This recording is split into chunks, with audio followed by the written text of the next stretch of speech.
Good morning students. आज हम अगली यूनिट शुरू कर रहे हैं, चौथी यूनिट 4 का फर्स्ट चैप्टर, या यूँ कह दें डायरेक्ट 11वां चैप्टर, जैव प्रौद्योगिकी, या इसको इंग्लिश में बोला जाता है बायो प्लस टेक्नोलॉजी। अब बायोटेक्नोलॉजी पढ़ेंगे। ये नया सब्जेक्ट, नया टॉपिक या नई यूनिट जुड़ी हुई है अभी 2-3 साल से बायोलॉजी में। बहुत अच्छा टॉपिक है, इंटरेस्टिंग है, समझने में मज़ा आएगा। पिछले चैप्टर में आप बोर हो गए सोशल साइंस जैसा पढ़ के, पशुओं के बारे में, उनकी बीमारियों के बारे में। शायद अब ऋषिका को ज़्यादा मज़ा आएगा कि कुछ अच्छा समझने लायक आ रहा है। वैसे पढ़ने वाले सभी को ही मज़ा आएगा, ऐसा ऋषिका अकेली नहीं है डॉक्टर बनने वाली, बाकी भी हैं डॉक्टर बनने वाले। तो हम बायोटेक्नोलॉजी या जैव प्रौद्योगिकी के बारे में देखते हैं। जैव प्रौद्योगिकी जो है 20वीं शताब्दी की सबसे महत्वपूर्ण घटनाओं में से एक है। एक घटना हुई थी 20वीं शताब्दी में, जैन सर पैदा हुए, और दूसरी महत्वपूर्ण घटना हुई है कि बायोटेक्नोलॉजी का प्रारंभ हुआ, जैव प्रौद्योगिकी का प्रारंभ हुआ। अब बायोटेक्नोलॉजी नाम से स्पष्ट हो रहा है, बायोलॉजी और टेक्नोलॉजी दोनों का मिश्रण हो गया है। ठीक है, बायो मतलब जीवों के द्वारा तकनीक का उपयोग करते हुए मनुष्य के फायदे की या मनुष्य के लाभ की चीज़ों का निर्माण करना, इसका मेन मोटिव था, उद्देश्य था। तो बायोटेक्नोलॉजी शब्द जो है, ये टर्म जो है, वो किसने दिया? कार्ल एरिक ने दिया 1919 में। अच्छा, आपकी जो बुक है इसमें जो 11 चैप्टर है, इसमें बायोटेक्नोलॉजी नाम तो दिया है, पर बायोटेक्नोलॉजी से शुरुआत नहीं करा है, उसमें डायरेक्ट जेनेटिक इंजीनियरिंग से शुरुआत करा है। तो मैं बायोटेक्नोलॉजी का थोड़ा सा आपको जरा सी जानकारी दे रहा हूँ। अगला चैप्टर जो है उसके अंदर बायोटेक्नोलॉजी के बारे में डिटेल में दिया हुआ है। तो हम चैप्टर के हिसाब से पढ़ रहे हैं। तो चैप्टर 11 जो है जैव प्रौद्योगिकी, उसके सिद्धांत और उसके प्रक्रम, इसके अंदर हम जेनेटिक इंजीनियरिंग के बारे में डिटेल में पढ़ेंगे। पर जेनेटिक इंजीनियरिंग जो है वो बायोटेक्नोलॉजी की एक ब्रांच है, तो इसलिए पहले बायोटेक्नोलॉजी क्या है हमको ये पता होना चाहिए। तो बायो प्लस टेक्नोलॉजी मतलब जीव और तकनीक है। जीव कौन से? सूक्ष्म जीवों को तकनीकी की मदद से मानव के लिए उपयोगी और अच्छी किस्म की नई चीज़ों के उत्पादन के लिए उपयोग करना, ये मुख्य उद्देश्य है बायोटेक्नोलॉजी का। और कार्ल एरिक ने 1919 में जो है बायोटेक्नोलॉजी की स्थापना की थी। और एक यूरोपियन फेडरेशन ऑफ बायोटेक्नोलॉजी, याद रखना इसका पूरा नाम, EFB का पूरा नाम यूरोपियन फेडरेशन ऑफ बायोटेक्नोलॉजी। इसने डेफिनेशन क्या दी बायोटेक्नोलॉजी की? तो बायोटेक्नोलॉजी क्या है? बायोटेक्नोलॉजी सूक्ष्म जीवों, समझते हो आप सूक्ष्म जीव, संवर्धित ऊतक, संवर्धित ऊतक मतलब कल्चर्ड टिश्यू, इसके बारे में आप जानते हैं, जो कि संवर्धन माध्यम में रखे जाते हैं। सूक्ष्म जीवों, संवर्धित ऊतकों, कोशिकाओं और उनके अंगों की क्षमताओं का, मतलब कोशिका, इसके अलावा अंग और अंगों की क्षमताओं के प्रौद्योगिक अनुप्रयोग। प्रौद्योगिक अनुप्रयोग मतलब कि टेक्नोलॉजी के द्वारा अनुप्रयोग को प्राप्त करने के लिए 3 ब्रांच याद रखना। एक तो बायोकेमिस्ट्री, जैव रसायन, माइक्रोबायोलॉजी, सूक्ष्म जीव विज्ञान, और जेनेटिक इंजीनियरिंग, ये याद रखना। जेनेटिक इंजीनियरिंग, आनुवांशिक अभियांत्रिकी, इन तीनों को समाकलित उपयोग ही क्या कहलाता है? बायोटेक्नोलॉजी कहलाता है। मतलब इन तीनों को एक साथ उपयोग करके, इन तीनों ब्रांच का उपयोग करके सूक्ष्म जीव या किसी ऊतक या किसी कोशिका या अंग की क्षमताओं को उपयोग में लाना और उसके द्वारा मानव समुदाय के लाभ का कार्य करना, ये बायोटेक्नोलॉजी के अंतर्गत आता है। अब ये बायोटेक्नोलॉजी की डेफिनेशन को आप याद रख लेना, 2 नंबर में पूछी जा सकती है। यूरोपियन फेडरेशन ऑफ बायोटेक्नोलॉजी की परिभाषा के अनुसार बायोटेक्नोलॉजी की परिभाषा क्या है? तो ये परिभाषा मैंने इसलिए लिख दी है, चाहो तो आप इसके स्क्रीनशॉट ले लो, ऐसा का ऐसे ही लिख लेना इसको, 2 नंबर में परिभाषा पूछ सकते हैं कभी भी। और ये कार्ल एरिक को भी याद रख लेना, 1919 में बायोटेक्नोलॉजी टर्म या शब्द का उपयोग करा था इनने सबसे पहले। अब आ जाते हैं हम जेनेटिक इंजीनियरिंग पर। इस चैप्टर में इन तीनों में से केवल जेनेटिक इंजीनियरिंग के बारे में ही बात करना है। जेनेटिक इंजीनियरिंग हिंदी बोलते हैं अनुवांशिक अभियांत्रिकी। अब जेनेटिक इंजीनियरिंग या अनुवांशिक अभियांत्रिकी के बारे में देखते हैं कि जेनेटिक इंजीनियरिंग जो है 20वीं शताब्दी की सबसे महत्वपूर्ण घटनाओं में से एक है और जेनेटिक इंजीनियरिंग जो सबसे नवीनतम खोज है वैज्ञानिकों की, सबसे नवीनतम ब्रांच है साइंस की। कौन? Genetic engineering. इस जेनेटिक इंजीनियरिंग के कारण ही संभव हुआ है कि मनुष्य विभिन्न बीमारियों से बच सकता है। ये वैक्सीन जो बन रही है आने वाली कोरोना की वैक्सीन, वो भी किसके कारण ही बनेगी? जेनेटिक इंजीनियरिंग के थ्रू ही बनेगी। वर्तमान में जितनी भी वैक्सीन बन रही हैं उसमें सब में किसका योगदान है? जेनेटिक इंजीनियरिंग का योगदान। अब जेनेटिक इंजीनियरिंग के फादर कौन है? याद रखना है इनका नाम, बर्ग। जेनेटिक इंजीनियरिंग शब्द का प्रयोग सबसे पहले बर्ग ने 1972 में किया था, इसलिए इन्हें फादर ऑफ जेनेटिक इंजीनियरिंग भी कहा जाता है। अब जब जेनेटिक इंजीनियरिंग की प्रारंभ हुई, शुरुआत हुई, तो उस समय दो सबसे महत्वपूर्ण खोजें की गई। इन दोनों खोजों को अच्छे से याद रखना। पहली खोज जो हुई है वो है एक तो restriction endonuclease enzyme, restriction endonuclease enzyme, अभी पूरा नाम लिखता हूं मैं। और दूसरी खोज हुई है जो प्लाज्मिड की हुई है। दूसरी खोज क्या है? प्लाज्मिड। इन दोनों को अच्छे से याद रखना। अब प्लाज्मिड क्या है? अतिरिक्त आनुवंशिक पदार्थ है जो कि जीवाणु की कोशिका में पाया जाता है और विभिन्न क्रियाओं में महत्वपूर्ण भूमिका निभाता है। तो पहले खोज हुई प्लाज्मिड की, ठीक है, जेनेटिक इंजीनियरिंग के बाद सबसे पहले आवश्यक तत्व खोजा क्या? प्लाज्मिड। फिर आया दूसरा restriction endonuclease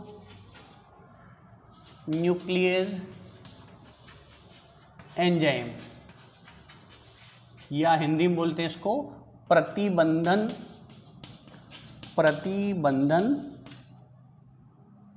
endonuclease enzyme, endonuclease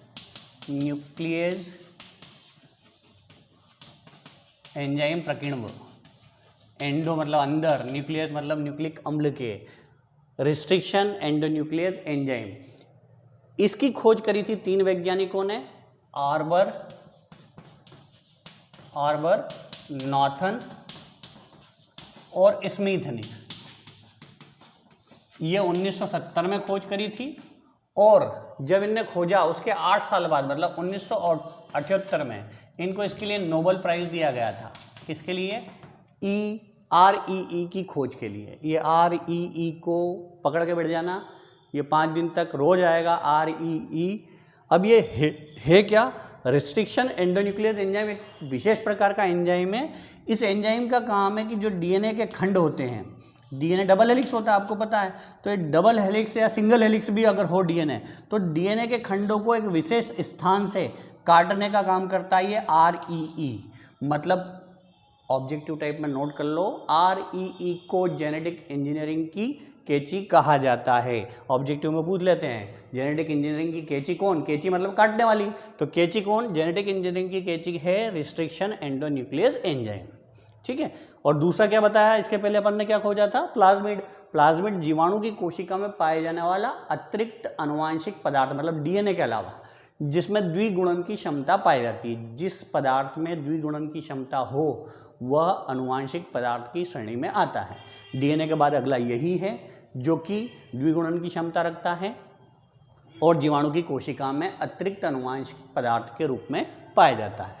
तो वापस पीछे चलते हैं अपन। जेनेटिक इंजीनियरिंग, आनुवंशिक अभियांत्रिकी, जनक हो गए बर्ग। 1972 में इन्होंने जेनेटिक इंजीनियरिंग के बारे में बताया। अभी डेफिनेशन नहीं है ये, अभी आने वाली आगे, ठीक है। अब जेनेटिक इंजीनियरिंग के संबंध में 2 महत्वपूर्ण खोजें हुई थी और ये 20वीं शताब्दी की सबसे महत्वपूर्ण घटना है, सबसे प्राचीनतम खोज है जेनेटिक इंजीनियरिंग। इसके बाद कोई नई घटना नहीं हुई अभी तक, ठीक है। और इसी इंजीनियरिंग का उपयोग हर काम में किया जा रहा है वर्तमान समय में, क्योंकि इससे समय बच रहा है, पैसा बच रहा है, चीज़ें आसानी से उपलब्ध हो पा रही हैं, हर समस्या का निदान इससे हो रहा है, ठीक है। तो इस समय 2 महत्वपूर्ण घटनाएं या 2 महत्वपूर्ण खोजें हुई हैं जेनेटिक इंजीनियरिंग के बाद। एक तो रिस्ट्रिक्शन एंडोन्यूक्लियस एंजाइम, प्रतिबंधन एंडोन्यूक्लियस एंजाइम, जो क्या करता है? डीएनए के खंडों को काटने का काम करता है। इस कारण इसको जेनेटिक इंजीनियरिंग की कैंची भी कहते हैं। और दूसरी चीज़ क्या खोजी? प्लाज्मिड। प्लाज्मिड क्या? अतिरिक्त आनुवंशिक गुणसूत्री पदार्थ है, ठीक है। ये आपको बात समझ में आ गई होगी। अब जेनेटिक इंजीनियरिंग जो है उसको स्थापित करने का मुख्य उद्देश्य क्या था? तो जेनेटिक इंजीनियरिंग के बारे में याद रखना कि इसमें डीएनए या अनुवांशिक पदार्थ, याद रखना डीएनए या अनुवांशिक पदार्थ में जो निहित कमियां हैं, डेफिनेशन ही आएगी। विज्ञान की वह शाखा, लिखो नहीं ऐसे ही समझ लो आप, विज्ञान की वह शाखा जिसके अंतर्गत डीएनए में निहित, डीएनए या किसी भी अनुवांशिक पदार्थ में निहित प्राकृतिक कमी, जो पहले से क्या है मौजूद कमी है, उसका उन्मूलन करना, उसमें क्या करना है, या तो सुधार करना, उन्मूलन करना प्राकृतिक कमी का, और विशिष्ट जीन की सहायता से, एक विशिष्ट जीन की सहायता से अपनी इच्छानुसार नए जीन को स्थापित कर देना, क्या कहलाता है, जेनेटिक इंजीनियरिंग कहलाता है। ढंग से फिर से एक बार सुन लेना, किसी भी जीव के जीन, अनुवांशिक पदार्थ या डीएनए, उसकी प्रकृति, ठीक है, उसकी प्रकृति, उसकी संरचना, उसके कार्य, उसके द्विगुणन आदि क्षमताओं में अगर कहीं गड़बड़ी है, कोई कमी है, तो उस कमी का उन्मूलन करना, ठीक है, और उन्मूलन करने के साथ साथ जीवों के शरीर में नए और ऐच्छिक गुणों वाले जीनों को स्थापित करना कौन सी ब्रांच के अंतर्गत आता है, जेनेटिक इंजीनियरिंग के अंतर्गत आता है। डेफिनेशन एक बार फिर से सुन लो आप अच्छे से। जीन अथवा अनुवांशिक पदार्थ की सहायता से, जीन अथवा अनुवांशिक पदार्थ की आणविक संरचना, कार्य, द्विगुणन और प्रकृति अर्थात पूरी जीन की संरचना को बदला जा सके जिस विज्ञान के अंतर्गत, उसको ही क्या बोला जाएगा, जेनेटिक इंजीनियरिंग। मेन मुद्दा ये है कि अगर किसी अनुवांशिक पदार्थ में कोई कमी है, गड़बड़ी है, तो उसमें सुधार कर देना, सुधार नहीं हो रहा तो उसकी जगह पर नया जीन स्थापित कर देना। जिस विज्ञान में करते हैं उसी को क्या बोलते हैं, जेनेटिक इंजीनियरिंग कहा जाता है। ठीक है, जीव विज्ञान की वह शाखा, बार बार नहीं बोलता हूँ, छोड़ो, डेफिनेशन समझ में आ गई होगी आपको, जेनेटिक इंजीनियरिंग। अब जेनेटिक इंजीनियरिंग का उद्देश्य क्या है, मतलब इसको यूं ही नहीं बना लिया कि जेनेटिक इंजीनियरिंग एक नई ब्रांच स्थापित कर दें, तो इसके पीछे कुछ उद्देश्य भी था।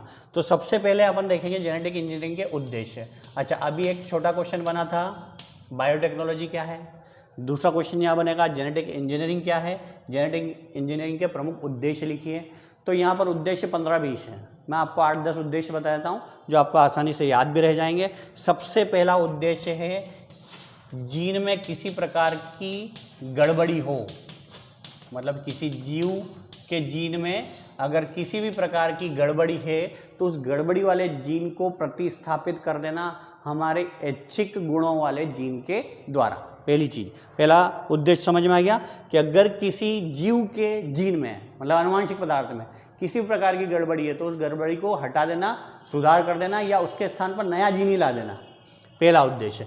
दूसरा उद्देश्य याद रखना, गलत क्षार क्रम,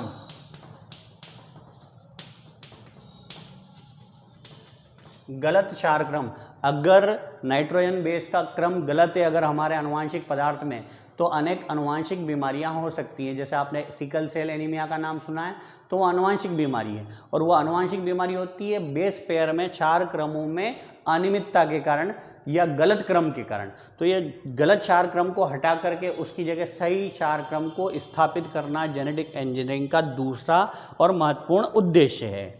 तीसरा उद्देश्य है ऐच्छिक गुणों वाले, ऐच्छिक गुणों वाले, ऐच्छिक गुणों वाले कौन, पादप, जंतु, और पादप और जंतुओं के अलावा विभिन्न जीवाणुओं को उत्पादित करना जेनेटिक इंजीनियरिंग का अगला उद्देश्य है। पहला उद्देश्य समझ में आ गया है, अगर जीन में कोई गड़बड़ी है तो उस जीन में क्या करना, सुधार करना, सुधार नहीं हो रहा था तो जीन को ही हटा देना, उसकी जगह नया जीन ला देना। दूसरा, गलत क्षार क्रम हो, मतलब हमारा बेस पेयर में कोई गड़बड़ी है, नाइट्रोजन बेस आपने पढ़ा होगा, डीएनए की संरचना, शुगर, फास्फेट और नाइट्रोजन बेस के बारे में बताया था 11th में। तो अगर उस नाइट्रोजन बेस में किसी प्रकार की गड़बड़ी है तो उसमें क्या करना, सुधार करना, जिससे कि विभिन्न प्रकार की अनुवांशिक बीमारियां ना हो। अगला है ऐच्छिक गुणों वाले पादप, जंतु या जीवाणुओं को उत्पन्न करना। अगला क्या है, ऐच्छिक गुणों वाले पादप, जंतु और जीवाणु को उत्पन्न करना, अगला इसका उद्देश्य। चौथा, जीएमओ का उत्पादन करना। ऑब्जेक्टिव में याद रख लेना बेटा, जीएमओ का पूरा नाम जेनेटिकली मॉडिफाइड ऑर्गेनिज्म, अनुवांशिक रूप से रूपांतरित जीव, मतलब ऐसे जीव जिनके अंदर दूसरे जीव के जीन को स्थानांतरित कर दिया जाए और उसके जीन को निकाल दिया जाए जो खराब और बुरे जीन हैं, तो उसमें जब दूसरे जीव के जीन आएंगे तो वो जीव कैसा कहलाएगा, जेनेटिकली मॉडिफाइड, मतलब आनुवांशिक रूप से उसमें क्या हो जाता है, रूपांतरण। तो इसका अगला उद्देश्य जेनेटिकली मॉडिफाइड ऑर्गेनिज्म, अनुवांशिक रूप से रूपांतरित जीवों का निर्माण करने में सहयोग, जेनेटिक इंजीनियरिंग का अगला उद्देश्य हो गया। पांचवा उद्देश्य आता है जीएमएफ, ये भी याद रख लेना इसका full form, genetically modified food, आनुवांशिक रूप से रूपांतरित खाद्य पदार्थ के निर्माण में भी जेनेटिक इंजीनियरिंग का उपयोग किया जा रहा है। ठीक है, अभी तक कोई दिक्कत कहीं भी किसी को नहीं होना चाहिए। 5 हो गए। छठा, वैक्सीन, पहले बता चुका हूं मैं कि जितनी भी वैक्सीन है वर्तमान समय में वो सब किसके माध्यम से बन रही है, जेनेटिक इंजीनियरिंग के माध्यम से। अब वैक्सीन तो बनाना है, पर वैक्सीन को कैसी बनाना है, सस्ती बनाना है, लंबे समय तक संरक्षित करके रखा जाए ऐसी बनाना है। मतलब जेनेटिक इंजीनियरिंग का अगला छठा उद्देश्य है काय का निर्माण करना, वैक्सीन का निर्माण करना। और अगला है संक्रामक रोग से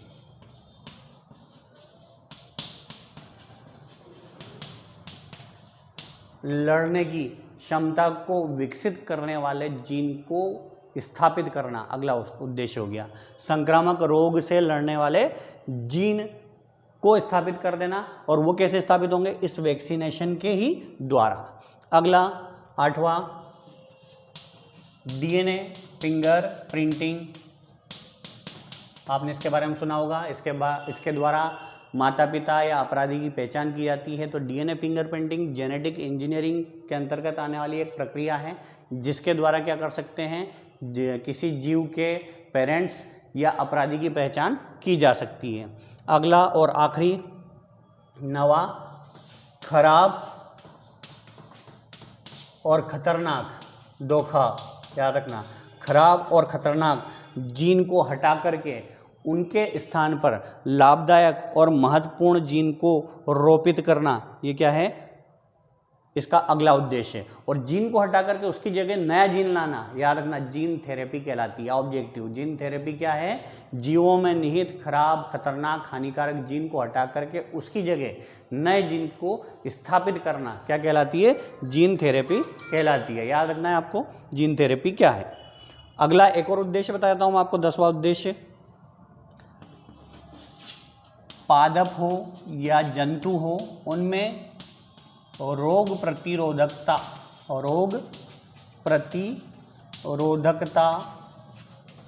विकसित करना, ये अगला और आखिरी 10वां उद्देश्य का जेनेटिक इंजीनियरिंग का। ठीक है, जेनेटिक इंजीनियरिंग जो है इसको आप अच्छे से समझ लेना क्वेश्चन, और इसका उद्देश्य लिखना है आपको, ये है। तो पहला क्वेश्चन हो गया आपका बायोटेक्नोलॉजी क्या है, 2 नंबर का छोटा सा। दूसरा क्वेश्चन जेनेटिक इंजीनियरिंग क्या है, इसके उद्देश्य बताइए। ऑब्जेक्टिव भी साथ साथ नोट करते जाओ, और जो आपको ऑब्जेक्टिव में बोल रहा हूँ तो कोशिश करो कि यहीं पर नीचे लिखते जाओ, ताकि आपके पास एक प्रकार का क्या नोट्स टाइप का बन जाएगा। जब आप ऑब्जेक्टिव लिखने जाएंगे टेस्ट के पहले कि ऑब्जेक्टिव कहाँ है, तो हम देख लेंगे कि वहाँ हमने कमेंट करी थी, सर ने बोला था ये ऑब्जेक्टिव है, तो ये काम में आ जाएगा बेटा। आगे बढ़ते हैं अपन। जेनेटिक इंजीनियरिंग के अंदर जो है, जेनेटिक इंजीनियरिंग के बहुत सारे टूल्स हैं। ठीक है, अलग अलग टूल्स हैं, साधन है, जिसके माध्यम से जेनेटिक इंजीनियरिंग की प्रक्रिया पूर्ण होगी। उस टूल्स के पहले हमको एक छोटी सी टेक्नोलॉजी देखना है। उस टेक्नोलॉजी का नाम है recombinant DNA technology. Recombinant DNA technology. पहले टूल्स के नाम बताता हूं मैं आपको कि जेनेटिक इंजीनियरिंग के टूल्स कौन कौन से हैं। उन टूल्स को ही हमको डिटेल में विस्तृत पढ़ना है, एक एक करके पूरे इस चैप्टर के अंदर। टूल्स में या साधन कौन कौन से हैं जेनेटिक इंजीनियरिंग के। सबसे पहले मैंने बताया REE, ये आपको पूरा नाम पता है, रिस्ट्रिक्शन एंडोन्यूक्लियस एंजाइम। ये रिस्ट्रिक्शन एंडोन्यूक्लियस एंजाइम पूरी जेनेटिक इंजीनियरिंग में बार बार इसकी आवश्यकता आपको पड़ती रहेगी। दूसरा याद रखना है क्लोनिंग वाहक। क्लोनिंग वाहक जब हम अभी पढ़ेंगे क्या, मैंने अभी बताया था रिकॉम्बिनेंट डीएनए टेक्नोलॉजी, तो उसके अंदर एक क्लोनिंग वाहक के बारे में आपको जानकारी मिलेगी। वाहक मतलब होता है वेक्टर। वेक्टर का काम है कि एक जीव के गुणों को दूसरे जीव के अंदर स्थापित करने में सहयोग करना, वहन करने का काम है इसका, ठीक है, इसलिए इसको क्या बोल दिया है, वाहक। वाहक के अलावा अगला है, आपको याद रखना है, कॉस्मिड, कॉस्मिड और फेजमिड। एक एक को हम डिटेल में पढ़ेंगे, अभी केवल नाम बता रहा हूँ, कॉस्मिड, फेजमिड, फिर टेक पॉलीमरेज, टेक पॉलीमरेज, पांचवा डीएनए लाइगेज, डीएनए लाइगेज, छठा रिवर्स ट्रांसक्रिप्टेज,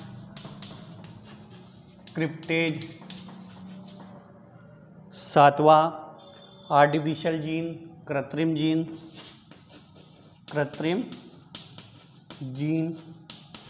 ये प्रमुख टूल्स या साधन है जेनेटिक इंजीनियरिंग के, ठीक है। अब इस टूल्स या साधन का उपयोग पूरी जेनेटिक इंजीनियरिंग में बार बार किया जाएगा। तो अब हम देखते हैं अगला टॉपिक है हमारा, जिसका नाम है रिकॉम्बिनेंट डीएनए टेक्नोलॉजी।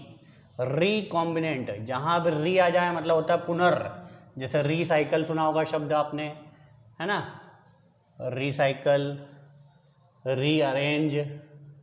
तो यहां पर हम क्या देखते हैं, हम रिकॉम्बिनेंट डीएनए टेक्नोलॉजी, पुनर्संयोजन डीएनए तकनीक, ठीक है, पुनर्योजन, हिंदी में बोलते हैं पुनर्योजन डीएनए तकनीक। पुनर्योजन डीएनए तकनीक जो है वो जेनेटिक इंजीनियरिंग की, है ना, इसमें अपन जेनेटिक इंजीनियरिंग ही पढ़ रहे हैं पूरा। जेनेटिक इंजीनियरिंग की सबसे प्रमुख तकनीक में से एक, सबसे महत्वपूर्ण तकनीक में से एक है, जिसका नाम है रिकॉम्बिनेंट डीएनए टेक्नोलॉजी। रिकॉम्बिनेंट का अर्थ आप समझ गए, रिकॉम्बिनेशन मतलब कि वापस से जुड़ना दो जीवों के, जैसे एक जीव ए एक जीव बी, इन दोनों के डीएनए खंडों को निकाल करके बाहर किसके अंदर, परक नली में रख करके इनको जोड़ दिया जाए, ठीक है, इनके डीएनए खंडों को जोड़ दिया जाए तो एक नए प्रकार का ऐच्छिक गुण वाला डीएनए प्राप्त होगा। अब इस ऐच्छिक गुण युक्त डीएनए खंड को कोशिका के अंदर वाहक के सहायता से स्थापित करेंगे। वाहक के रूप में याद रखना कि प्लाज्मिड होगा जो वाहक का कार्य करेगा मुख्य रूप से, या प्लाज्मिड ना हो तो विषाणु डीएनए होगा। कौन, विषाणु का डीएनए। इन दोनों का उपयोग जो है वाहक के रूप में करेंगे। वाहक मतलब जो कि यहाँ पे बने हुए रिकॉम्बिनेंट डीएनए, इस डीएनए का नाम है रिकॉम्बिनेंट डीएनए, और पूरी जो टेक्नोलॉजी चल रही है उसको बोलते हैं रिकॉम्बिनेंट डीएनए टेक्नोलॉजी। तो ये रिकॉम्बिनेंट डीएनए को वाहक मतलब प्लाज्मिड या विषाणु कोशिका की सहायता से किसी दूसरे जीव के शरीर में क्या किया जाता है, स्थापित किया जाता है। इस टेक्निक को ही क्या बोलते हैं, रिकॉम्बिनेंट डीएनए टेक्निक। अब जिसके द्वारा ये डीएनए दिए जा रहे हैं, जो डीएनए दे रहा है तो उसको कहते हैं डोनर, देने वाले को क्या बोलते हैं, डोनर या दाता कहते हैं। तो डोनर के डीएनए और दूसरे डोनर के डीएनए, दोनों डीएनए मिलकर के एक नया डीएनए बनाता है, जिसे क्या कहा जाता है, रिकॉम्बिनेंट डीएनए कहा जाता है। और रिकॉम्बिनेंट डीएनए टेक्नोलॉजी के माध्यम से ऐच्छिक गुणों वाले जो है नए जीवों को उत्पन्न कराया जा सकता है इस विधि के माध्यम से, ठीक है। अब जब नई कोशिका के अंदर ऐच्छिक गुण वाले डीएनए आ गए और ये कोशिका निरंतर क्या करेगी, विभाजन करेगी, तो विभाजन करेगी तो ये डीएनए खंड है ये भी विभाजन करेंगे, और हर कोशिका के अंदर यही वाले डीएनए खंड क्या हो जाएंगे, पहुंच जाएंगे। इन डीएनए खंडों का हर कोशिका में पहुंचना क्या कहलाता है, जीन क्लोनिंग। क्लोनिंग मतलब होता है कॉपी बनना। इन डीएनए खंड जो कि ऐच्छिक गुणों वाले जीवों में आ गए हैं नए गुण, अब इस कोशिका में क्या होगा, लगातार विभाजन होगा, तो विभाजन के कारण इसके अंदर जो जीन थे या डीएनए खंड थे उनमें भी विभाजन होगा, और जितनी नई कोशिकाओं आएंगी उन सारी नई कोशिकाओं के अंदर वही वाला जीन या डीएनए खंड निर्मित हो जाएगा। इस प्रक्रिया को बोलेंगे क्या, जीन क्लोनिंग।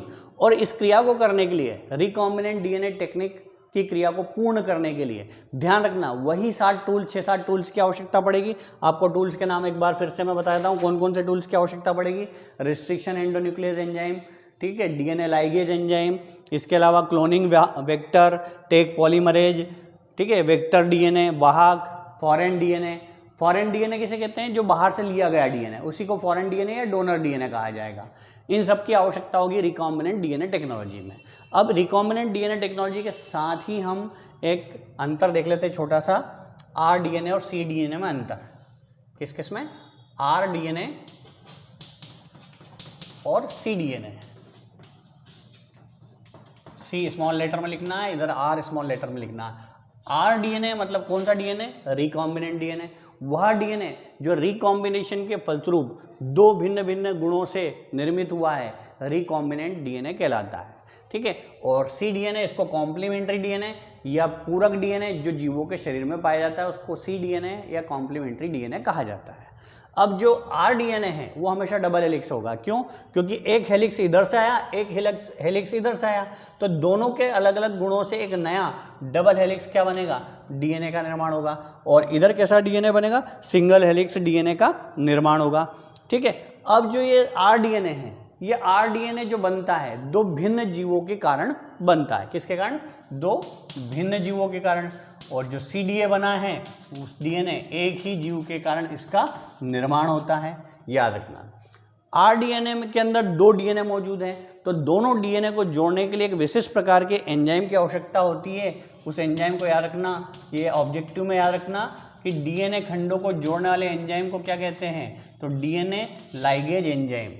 दो डीएनए खंडों को जोड़ने वाले एंजाइम का नाम क्या है? DNA ligase enzyme. और यहाँ पर डीएनए लाइगेज के स्थान पर ट्रांसक्रिप्टेज एंजाइम की आवश्यकता होगी। तो आज जो पढ़ा है आपने, इसमें 4 क्वेश्चन बने हैं आपके। एक छोटी सी टिप्पणी बनी है, जैव प्रौद्योगिकी या बायोटेक्नोलॉजी की परिभाषा। दूसरा क्वेश्चन था जेनेटिक इंजीनियरिंग क्या है, इसके उद्देश्य। तीसरा क्वेश्चन बना है आपका रिकॉम्बिनेंट डीएनए टेक्नोलॉजी क्या है। ठीक है। और चौथा और आखिरी क्वेश्चन बना है आर डीएनए और सी डीएनए में अंतर हो जाएगा।